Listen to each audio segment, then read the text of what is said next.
आपकी हेल्थ तेरी बहुत हेल्थी है और आप इसे बहुत जोश से खाते हैं। तो ये तो वेजिटेबल है, इसे हम पकाते भी हैं और इसे हम सलाद के तौर पर भी खाते हैं। तो आज आपको बताते होगा तो चलिए भी स्टार्ट करते हैं। आज के हमारे जो क्लोइंग है वो हमारे वेजिटेबल के बारे में है। वो वेजिटेबल है हमारी प्यारी सी गाजरें।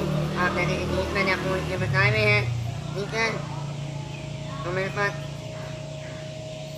तो कहते हैं मैंने मंडियाँ बनाई हुई थी, तो मैं इसे चारों तरफ लगाऊंगा, ठीक है। तो चलिए क्लोइंग करते हैं।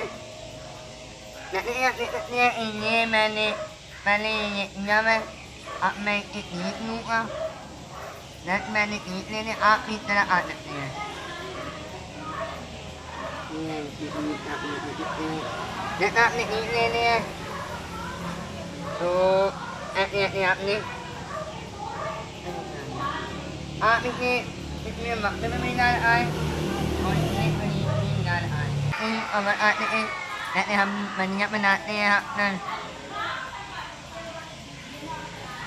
बाकी जो उन्होंने मैंने आज परसों जो भी हम उन्होंने की थी उसके बारे में मैं वीडियो मैं बनाई हुई है, आप वो ला के देख सकते हैं अगर आपका दिन हो तो। मैंने लगा दी है, जैसे कि आप देख सकते हैं ये मैंने लगा दी है। अगर आपको ये वीडियो पसंद आए तो इसे लाइक कीजिए, मेरे चैनल को जरूर सब्सक्राइब कीजिएगा।